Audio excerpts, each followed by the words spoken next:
فرمایا اتنی فضیلت والا مہینہ ہے، اتنی برکتوں والا مہینہ ہے، میرے آقا انتظار فرمایا کرتے تھے، میرے آقا 2 مہینے پہلے سے دعا کرنے لگ جایا کرتے تھے، رجب کے مہینے میں دعا کرنے لگ جاتے، یا اللہ رمضان کے روزے عطا فرما، رمضان کی برکتیں عطا فرما، شعبان المعظم کے اندر آپ کی عبادت کی مقدار بڑھ جایا کرتی تھی، لوگوں کو بتانے کے لیے، اہمیت دکھانے کے لیے کہ عنقریب رمضان المبارک کا مہینہ آ رہا ہے، برکتوں والا مہینہ آ رہا ہے، رحمتوں والا مہینہ آ رہا ہے۔ حضرت سلمان رضی اللہ تعالیٰ عنہ فرماتے ہیں شعبان المعظم کی آخری تاریخوں میں میرے محبوب نے ایک خطبہ ارشاد فرمایا،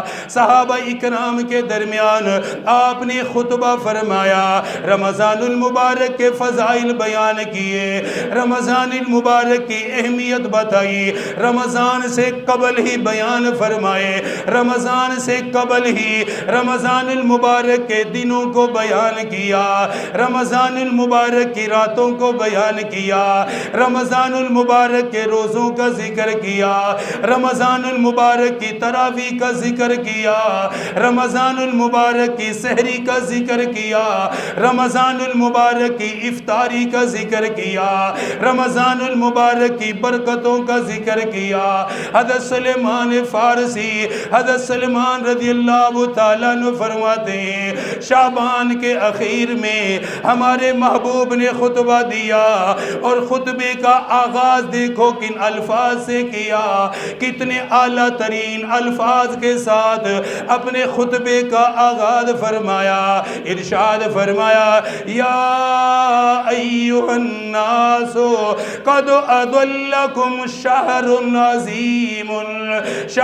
عظیم مبارک، میرے آقا نے فرمایا او لوگو رحمت اور برکت کا مہینہ آ رہا ہے،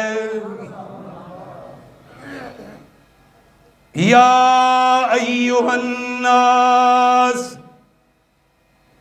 لوگوں اتنا عظیم مہینہ آ رہا ہے، اتنا برکت والا مہینہ آ رہا ہے، اتنی فضیلت والا مہینہ آ رہا ہے، فرمائی وہ مہینہ اتنا اعلیٰ، وہ مہینہ اتنی فضیلت والا، قد اضلکم شہر عظیم مبارک، شہر فیہ لیلۃ خیر من الف شہر، رمضان المبارک کی فضیلت سمجھانے کے لیے، رمضان المبارک کی اہمیت بتانے کے لیے میرے آقا نے لیلۃ القدر کا ذکر پہلے فرمایا میری امت والو وہ مہینہ آ رہا ہے جس میں ایک رات لیلۃ القدر کی بھی ہوگی، اور لیلۃ القدر کی ایک رات 1000 مہینوں سے زیادہ اعلیٰ ہے۔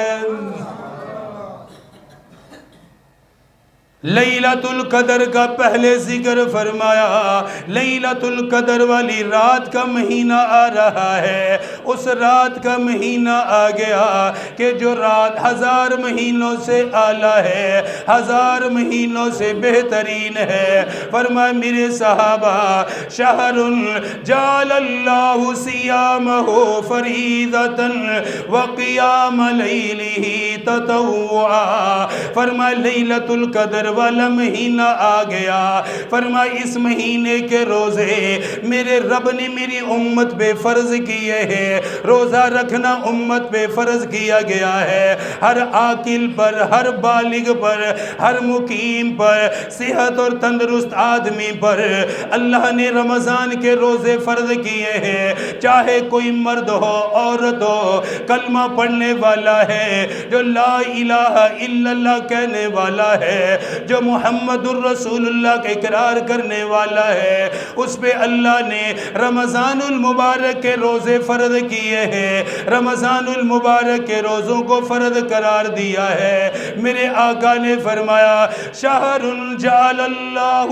صیامہ فریضۃ وقیام لیلہ تطوعا، فرمایا اتنی برکت والا مہینہ ہے، اتنی فضیلت والا مہینہ ہے، دن کو روزہ رکھیں گے، رات کو اللہ کے لیے قیام کریں گے، تراویح ادا کریں گے۔ جعل اللہ صیامہ فریضۃ، اس کا روزہ کیا ہے؟ فرض ہے۔ رمضان المبارک کا روزہ کیا ہے؟ فرض ہے۔ اسے معمولی مت سمجھا کرو، جان بوجھ کے مت چھوڑا کرو، بہانے تلاش نہ کیا کرو چھوڑنے کے لیے، یہ فرض ہے۔ اللہ تعالیٰ اس کے متعلق سوال کرے گا، اس کے متعلق پوچھے گا کہ رمضان مہمان ہے، مہمان کی قدر ضروری ہے نا؟ کیا خیال ہے؟ مہمان کی قدر ہونی چاہیے نا؟ عام ملنے کے لیے کوئی بندہ آئے تو اس کا اکرام کرنا شریعت کا حکم ہے کہ تمہارا بھی مہمان آئے تم اس کی خدمت کرو، تمہارا اپنا کوئی دوست آئے اس کو کھلاؤ، اس کو پلاؤ، اس کا اکرام کرو۔ جب میرے دوست، میرے رشتہ دار، میرا مہمان، اللہ اس کی عظمت بیان کرتا ہے کہ تو اپنے مہمان کا خیال کر، اس کا ادب کر، اس کا احترام کر، اسے کھلا، اس کو پلا، شریعت کا حکم ہے۔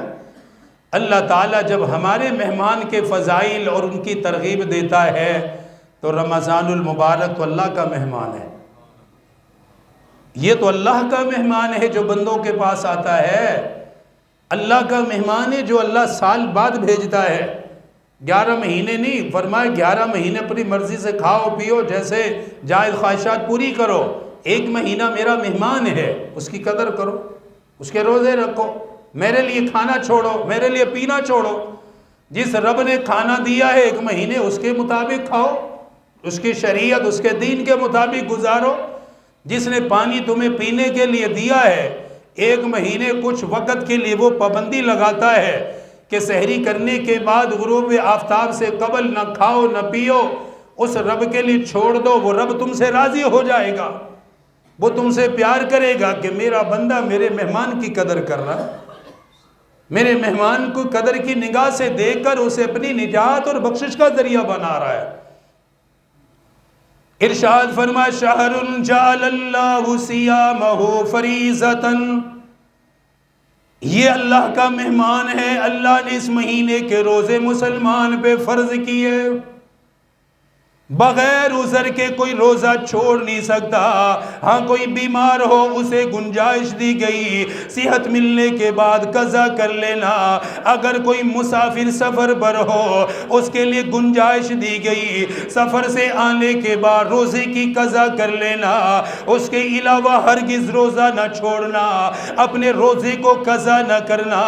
ایک حدیث میں ارشاد فرمایا جس نے رمضان المبارک کا روزہ جان بوجھ کے چھوڑا، جان بوجھ کے رمضان المبارک کا 1 روزہ قضا کر دیا، 1 روزہ جان بوجھ کے چھوڑ دیا، میرے محبوب نے ارشاد فرمایا پھر یہ ساری زندگی روزہ رکھتا رہے، پوری زندگی اس کی قضا کرتا رہے، فرمایا رمضان المبارک کے 1 روزے کا اجر دوبارہ نہیں پا سکے گا، اس کی فضیلت دوبارہ نہیں پا سکے گا، اس کی برکات دوبارہ نہیں پا سکے گا، چاہے ساری زندگی روزہ رکھتا رہے، ساری زندگی اس کی قضا کرتا رہے، اگر جان بوجھ کے چھوڑا، بغیر کسی عذر کے چھوڑا، فرما ساری زندگی اس کی برکت نہیں لے سکے گا، ساری زندگی اس کی فضیلت نہیں پا سکے گا، ساری زندگی اس کی رحمت نہیں پا سکے گا۔ اس لیے میرے آقا نے ارشاد فرمایا شہر جعل اللہ صیامہ فریضہ، شعبان کے آخر میں خطبہ دے رہے ہیں، اپنی امت کو بتا رہے ہیں، صحابہ کے سامنے رمضان المبارک کی اہمیت بیان فرما رہے ہیں، فرمائے میرے صحابہ رمضان المبارک کے روزے فرض کیے گئے ہیں اور اس کے رات کی تراویح کو اللہ نے سنت بنا دیا ہے، رات کا قیام بھی کرنا ہے، رات کو قرآن بھی پڑھنا ہے، روزہ رکھنے کا مہینہ آ گیا، تراویح پڑھنے کا مہینہ آ گیا، قرآن سننے کا مہینہ آ گیا، امام مصلی پہ قرآن پڑھے گا، امام مصلی پر قرآن کا آغاز کرے گا، امام مصلی پہ کھڑے ہو کر الف لام میم ذالک الکتاب لا ریب فیہ ھدی للمتقین سورۃ البقرہ کا آغاز کرے گا، قرآن سنانے کا آغاز کرے گا، حافظ قرآن تراویح پڑھانے کا آغاز کرے گا، قرآن پڑھنے کا موقع ملے گا، قرآن سننے کا موقع ملے گا، تراویح پڑھنے کا موقع ملے گا، نوافل پڑھنے کا موقع ملے گا، قیام کرنے کا موقع ملے گا، رکوع کرنے کا موقع ملے گا، سجدہ کرنے کا موقع ملے گا، نماز کے حالت میں 20 رکعت تراویح پڑھنے کا موقع ملے گا۔ میرے آقا نے فرمایا میری امت والو اس مہینے کے روزوں کو فرض کیا گیا، اس مہینے کے قیام کو ثواب کی چیز بنایا گیا، اس کا روزہ بھی رکھنا ہے، قرآن پڑھنا بھی ہے، قرآن سننا بھی ہے، قرآن پڑھنا بھی ہے اور قرآن بولو بھئی قرآن پڑھنا بھی ہے اور قرآن سننا بھی ہے، کیونکہ قرآن کا تعلق رمضان کے ساتھ خاص ہے، اس کا تعلق خاص ہے۔ کیوں؟ اللہ نے قرآن پاک کو اتارا ہی رمضان میں ہے، لیلۃ القدر والی رات میں اس کو اتارا ہے، جیسے پھول اور خوشبو کا تعلق ہوتا ہے، پھول اور خوشبو کا تعلق ہے، اسی طرح رمضان اور قرآن کا تعلق ہے، اسی لیے رمضان المبارک میں تراویحوں میں قرآن سنایا جاتا ہے، قرآن پڑھا جاتا ہے۔ فرمایا اتنا عظیم مہینہ جس کے دن کے روزے فرض قرار کیے دیے گئے، رات کا قیام اللہ نے ثواب کے لیے بنایا، پھر آپ نے ارشاد فرمایا اتنی فضیلت والا مہینہ ہے، اتنی برکت والا مہینہ ہے، فرمایا اس مہینے کے اندر جو ایک فرض نماز ادا کرے گا اللہ غیر رمضان کے 70 فرضوں کے برابر اجر عطا کرے گا۔ اسی سے پتہ چلتا ہے کتنی رحمت کی برسات ہونے والی ہے، کتنی رحمتوں کا نزول ہونے والا ہے، کتنے نظر کرم کا نزول ہونے والا ہے۔ فرمایا جس نے اس مہینے میں ایک فرض نماز ادا کی غیر رمضان کے 70 فرضوں کے برابر اجر ملے گا۔ فرمایا جس نے رمضان المبارک کے اندر نفل نماز ادا کی غیر رمضان کے فرض کے برابر اجر ملے گا، فرض کے برابر اللہ ثواب عطا کرے گا، فرض کے برابر اللہ نیکیاں عطا کرے گا۔ اس لیے نوافل کو معمولی مت سمجھنا، سنت کو معمولی مت سمجھنا، تراویحوں کو معمولی مت سمجھنا، فرض کے برابر اجر ملے گا، فرض کے برابر نیکیاں ملے گی، فرض کے برابر ثواب ملے گا، ایک ایک فرض کا ثواب 70 فرضوں کے برابر ملے گا۔ نوافل پہ اللہ فرض کا ثواب عطا کرے گا، اتنی بڑی اللہ رحمت فرمائے گا۔ اس لیے میرے آقا نے فرمایا نماز کا خاص اہتمام کرنا، جماعت کے ساتھ نماز ادا کرنا، نوافل کا بھی اہتمام کرنا۔ پھر ارشاد فرمایا میری امت والو وَهُوَ شَهْرُ الصَّبْرِ، یہ تو صبر کرنے کا مہینہ ہے۔ کون سا مہینہ ہے؟ وَهُوَ شَهْرُ الصَّبْرِ، کون سا مہینہ؟ یہ تو صبر کا مہینہ ہے۔ بھوک لگے گی صبر کرو، پیاس لگے گی کیا کرو؟ صبر کرو۔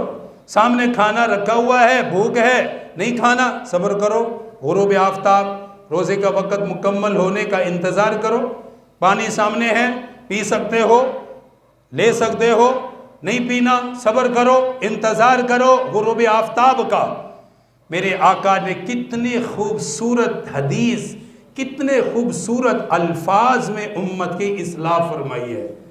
فرمایا یہ تو ہے صبر کا مہینہ. اور حقیقت ہے آپ مزدور لوگ ہو, کام کرنے والے, آپ میں سے کتنے ہوں گے جو بوجھ اٹھاتے ہیں؟ میں نہیں کہتا آسان ہے, بوجھ اٹھاتے ہیں جی, کمر پہ لاتے ہیں, سیڑھیاں چڑھتے ہیں, پسینہ آتا ہے, بھوک لگتی ہوگی, پیاس لگتی ہوگی, آج تک اپنی آل اولاد کے لیے مشقتیں اور صبر کرتے رہے ہو. اس مہینے اللہ کی رضا کے لیے صبر کرو. فرمایا صبر کرنا ہے, دل کرے کھانے کو نہیں کھانا, پینے کو دل کرے نہیں پینا, صبر کرنا ہے. یا اللہ میں صبر کروں گا مجھے ملے گا کیا؟ میرے محبوب نے پہلے فرمایا یہ صبر کا مہینہ ہے, پھر ساتھ ہی صبر کا اجر بھی بتایا. فرمایا وَهُوَ شَهْرُ الصَّبْرِ وَالصَّبْرُ ثَوَابُهُ الْجَنَّةِ. فرمایا یہ صبر کا مہینہ ہے اور اللہ صبر پر تمہیں جنت عطا کرے گا. یہ صبر کا مہینہ ہے, اس میں صبر کر لینا, اللہ تعالیٰ اس کے بدلے میں تمہیں کیا دے گا؟ اللہ تمہیں جنت عطا کرے گا, وہاں کی گھبراہٹ سے بچائے گا. یہاں کی بھوک کچھ بھی نہیں ہے جو آخرت کی ہے, یہاں کی پیاس کچھ بھی نہیں ہے جو میدان محشر کی ہے, یہاں کا پسینہ کچھ نہیں ہے جتنا میدان محشر کا. وہاں تو لوگ پسینے میں ڈوب رہے ہوں گے, وہاں تو غرق ہو رہے ہوں گے, چلا رہے ہوں گے. جب یہاں ہم صبر کریں گے اللہ کے لیے, اللہ آخرت کی مشقت سے نکال کر اللہ جنت کا داخلہ عطا فرمائے گا. فرمایا صبر کر لینا, اس میں صبر کے ساتھ اس مہینے کو گزارنا ہے. رمضان المبارک کے روزے رکھنے انشاءاللہ رکھو گے انشاءاللہ تعالی, اکتانے نہیں ہے بھائی, تھکنا نہیں ہے. اس کا اجر اتنا زیادہ ہے, اس کی برکت اتنی زیادہ ہے کہ اس کا پتہ اس وقت چلے گا جب ہماری آنکھ بند ہو جائے گی. اس لیے غفلت نہیں کرنی, سستی نہیں کرنی. میں آپ سے گزارش کرتا ہوں 3 کام رمضان المبارک میں, 3 کام جس نے رمضان المبارک میں پابندی سے کر لیے انشاءاللہ اس کا رمضان قیمتی ہو گیا اور وہ جنت کا وارث بن گیا انشاءاللہ. کرو گے 3 کام انشاءاللہ, صرف 3 کام یاد رکھنے, آپ نے پورے مہینے بھولنے نہیں ہیں. نمبر 1, سب سے پہلا عزم یہ کرنا ہے کہ اس مہینے میں ہم گناہ نہیں کریں گے. یہ سب سے اہم چیز ہے. اس مہینے میں ویسے تو مسلمان کبھی بھی گناہ نہ کرے, گناہ ہے ہی برا ہے, کسی بھی مہینے میں کیا جائے غلطی ہے, بری چیز ہے, اللہ کی ناراضگی کا سبب ہے گناہ. لیکن یہ خاص مہینہ ہے, ذرا اس میں احتیاط زیادہ کریں گے ہم انشاءاللہ. جب اس میں احتیاط کریں گے تو اللہ تعالیٰ باقی مہینوں میں بھی ہدایت عطا کر دے گا. اس کی برکت سے پھر آگلی زندگی ہدایت پہ چلے گی, تربیت ہو جائے گی, بندہ نفس پہ قابو پا لے گا تو باقی دنوں میں بھی وہ گناہ سے بچ جائے گا انشاءاللہ. پہلا کام کیا کریں گے سارے بھائی, رمضان المبارک میں ابھی سے, آج سے نیت کر لو انشاءاللہ. ابھی تو کوئی معلوم نہیں ہے, منگل کو روزہ انشاءاللہ, ابھی تو کوئی خبر نہیں کس کو ملنا ہے, کس نے رمضان سے پہلے ہی چلے جانا ہے, اس کی بھی کوئی خبر نہیں ہے. لیکن نیت جس نے کر لی انشاءاللہ اللہ اسے پورا اجر عطا کر دے گا انشاءاللہ. نیت فرما لیجئے کہ انشاءاللہ آج سے ہی ہم نے ہر گناہ کو چھوڑ دیا, گناہ نہیں کرنا. بس روزہ اور گناہ بندہ کرے, پیاس کی حالت میں اور گناہ کرے, بھوک کی حالت میں اور گناہ کرے تو روزے کا مزہ نہیں ہے. دیکھیں نا, حلال چیز تو چھوڑ دی, کھانا حلال ہے نا کہ حرام ہے؟ حلال ہے. پورے 11 مہینے ہم کھاتے ہیں جب مرضی. پانی پینا حلال ہے کہ حرام ہے؟ حلال ہے. جب حلال چیزیں ہم نے روزے کی حالت میں چھوڑی ہوئی ہیں کہ یار نہیں یہ نہیں کر سکتے میں, حالانکہ حلال ہے, تو گناہ تو پہلے سے ہی حرام ہے اور بندہ پھر اسے روزے کی حالت میں بھی کرے تو کتنا برا ہے. گناہ نہیں کرنا انشاءاللہ, ارادہ ہے نا.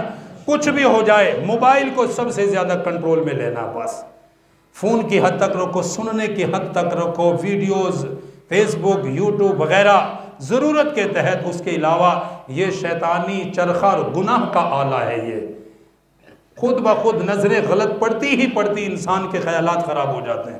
پہلا کام کیا کرنا, گناہ نہیں کریں گے. نہیں کرو گے نا انشاءاللہ, زبان سے بھی نہیں کریں گے انشاءاللہ, آنکھ سے بھی نہیں کریں گے انشاءاللہ, غلط ہم نہیں دیکھیں گے انشاءاللہ, کان سے بھی نہیں کریں گے, گانے نہیں سنیں گے, غلط بات نہیں سنیں گے, غیبت نہیں سنیں گے, ہاتھ سے بھی نہیں کریں گے, کسی کو ماریں گے نہیں, کسی کو ناجائز تکلیف نہیں پہنچائیں گے، پاؤں سے بھی نہیں کریں گے، گناہ کی جگہ پہ چل کے نہیں جائیں گے، اپنے دل کو بھی سنبھالیں گے کہ گناہ کے خیال پیدا نہ ہو۔ بہرحال خیال پہ پکڑ تو نہیں ہے، لیکن پھر بھی کوشش کریں گے کہ وہ خیالات دل میں پیدا نہ ہوں۔ انشاءاللہ پہلا کام سب نے یہ کرنا ہے کہ گناہ نہیں کرنا، نہیں کرو گے نا انشاءاللہ۔ اور گناہوں میں سب سے بڑا گناہ نماز چھوڑنا ہے، نہیں کرنا۔ انشاءاللہ روزہ چھوڑنا بڑا گناہ، گناہ نہیں کرنا، بس یہ سوچ لیں یہ کام میں نے کیا اس میں گناہ ہیں، یہ کرنا ہے، اگر نہیں کیا تو اس میں گناہ ہے۔ نماز پڑھنی ہے، نہیں پڑھیں گے تو گناہ ہے، انشاءاللہ گناہ نہیں کریں گے۔ اگر نہیں پڑھیں گے تو نماز انسان گنہگار ہے، حرام کام ہے، پہلا کام۔ دوسرا کام کیا کریں گے؟ انشاءاللہ العظیم رمضان المبارک کے روزے رکھیں گے، انشاءاللہ رکھو گے، انشاءاللہ تعالی رکھو گے، انشاءاللہ تعالی۔ دوسرا کام کہ رمضان المبارک میں زیادہ سے زیادہ اللہ کے قرآن کی تلاوت کرنی، انشاءاللہ جتنا ہو سکے اللہ کا قرآن پڑھنا ہے۔ 2 رکوع پڑھ لو، 3 رکوع پڑھ لو، 4 رکوع پڑھ لو، مسجد میں بیٹھنے کا موقع ملے مسجد میں پڑھ لو، دفتر میں بیٹھنے کا موقع ملے دفتر میں پڑھ لو، گھر میں بیٹھنے کا موقع ملے گھر میں پڑھ لو، کیونکہ قرآن کا تعلق رمضان کے ساتھ بہت اہم ہے۔ اسی لیے رمضان المبارک میں قرآن سنایا جاتا ہے، قرآن تراویح میں پڑھا جاتا ہے، کیونکہ اللہ نے اس کو نازل ہی اسی میں کیا ہے۔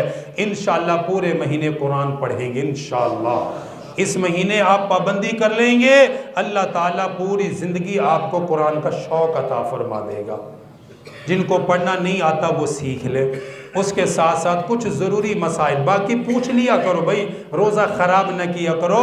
کچھ چیزیں ایسی ہیں کہ جن سے روزہ نہیں ٹوٹتا لیکن لوگ سمجھتے ٹوٹ جاتا ہے، اس سے وہ اپنا روزہ خراب کر لیتے ہیں۔ نمبر 1، الٹی آنے سے روزہ نہیں ٹوٹتا، جتنی مرضی آ جائے، خود بخود آئیے، بیماری سے آئیے، الٹی آنے سے روزہ نہیں ٹوٹتا۔ جان بوجھ کے حلق میں انگلی ڈالے تو پھر مسئلہ الگ ہے، بیماری سے آ گئی، بد ہضمی وغیرہ وغیرہ، اس سے روزے پہ کوئی فرق نہیں پڑتا۔ اگر کوئی متلی حلق سے نکل کر منہ کے اندر آ گئی، اسے نیچے اتار دیا، اس سے بھی روزہ۔ ایک بات اصول یاد رکھ لیں، تفصیل کا وقت نہیں ہے، روزے کا تعلق ہے جسم کے اندر باہر سے کوئی چیز داخل کرنا۔ روزے کا تعلق کس بات سے ہے؟ کوئی چیز باہر سے جسم کے اندر داخل کرنا۔ وضو کا تعلق ہے جسم سے کسی چیز کا خارج ہونا۔ کوئی چیز جسم میں داخل کریں گے، کھانا ہے، پینا ہے، اس سے روزے پہ فرق پڑتا ہے۔ کسی چیز کا جسم سے نکلنا، اس سے روزے پہ کوئی فرق ہے۔ خون کا نکلنا، پیپ کا نکلنا، اس سے روزے پہ کوئی فرق نہیں پڑتا۔ روزے کی حالت کے اندر اگر نہانے کی حاجت ہو جائے، روزے پہ کوئی فرق نہیں، لیکن نہانے میں دیر نہ کرے، غسل میں دیر نہ کرے۔ روزے کی حالت میں بال کٹوانا، ناخن کاٹنا، تیل لگانا، یہاں تک کہ سرما لگانا، اس کی بھی گنجائش ہے، کوئی منع نہیں ہے، اس سے روزے پہ کوئی فرق نہیں پڑتا۔ ناخن کاٹنے سے روزے کا تعلق ہی کوئی نہیں ہے، بال کاٹنے سے روزے کا تعلق ہی کوئی نہیں ہے۔ وہ تو بڑی عید پر، عید الاضحیٰ پر جن کی قربانی ہوتی ہے، ان کے لیے 10 دن ہوتے ہیں کہ وہ ناخن اور بال نہ کاٹیں۔ رمضان سے، روزوں سے اس کا کوئی کسی قسم کا تعلق نہیں ہے۔ جو مسائل پیش آئیں ان کو پوچھ لیجئے۔ اللہ تعالیٰ اس ماہ مقدس کو ہماری نجات بخشش کا۔ آخری گزارش آپ سن لیں، بس بات ختم۔